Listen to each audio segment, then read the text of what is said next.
Ketua, ini ada aduan masyarakat diduga ada kecurangan dengan titik koordinat.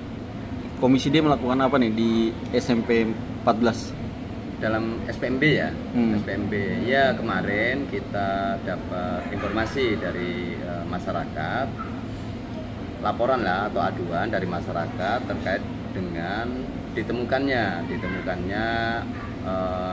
dugaan kecurangan dengan memanipulasi titik koordinat yang memang sejak awal kita menduga itu sangat rawan untuk dimanipulasi atau dilakukan perubahan titik koordinat. Nah, untuk mengetahui lebih jauh sebetulnya Komisi D sudah membahas terkait dengan temuan yang ada di SMP Kelurahan kalau nggak salah Duren Seribu, Kecamatan Bojongsari.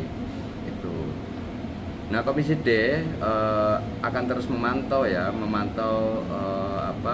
dugaan temuan kecurangan itu agar ini jalannya SPMB tahun 2025 ini berjalan sesuai dengan yang diharapkan oleh wali kota dan wakil wali kota.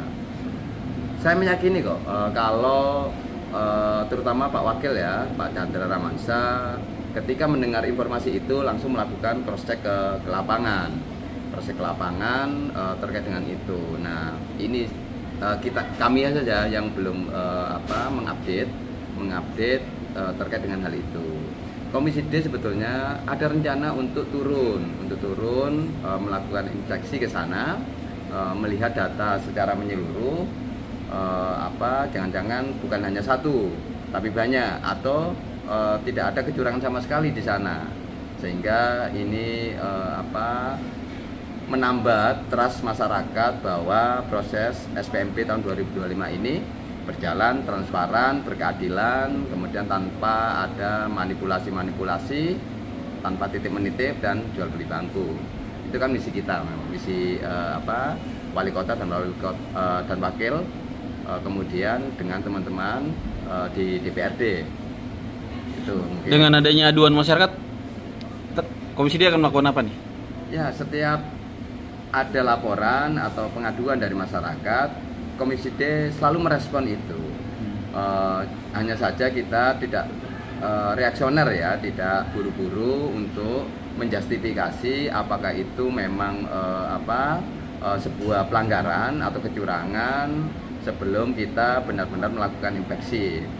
Nah, untuk jalur domisili dan jalur afirmasi saat ini sudah ditutup. Nah, kita bukan berarti Komisi D tidak berhenti juga untuk melakukan inspeksi ke sekolah-sekolahan. Komisi D pasti akan meluangkan waktunya, akan turun ke beberapa sekolah atau secara random nanti itu untuk ngecek itu apakah penerimaan siswa baru ini berjalan secara transparan, kemudian tanpa ada manipulasi tadi itu. Tapi dengan aduan ini akan melakukan sidak nggak?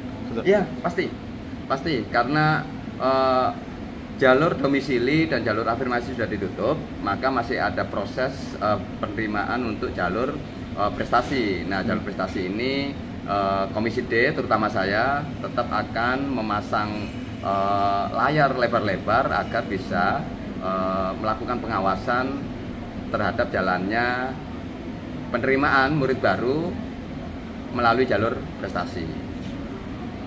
Ini kan aduan warga di SMP 14 nih, SPMB. Ada nggak sih aduan-aduan lain yang diterima oleh Komisi D? Kalau yang secara langsung ke Komisi D masih belum ya, tapi kita hampir setiap hari Komisi D ini memantau pemberitaan dari media. Nah, kalau misalkan di situ ada berita yang menyebutkan bahwa ada dugaan kecurangan, maka akan kita notice, kita akan kumpulkan semua itu, kemudian menjadi atensi Komisi D untuk akan dilakukan sidak atau inspeksi mendadak. Ya. Ketua, makasih banyak atas waktunya. Sama-sama.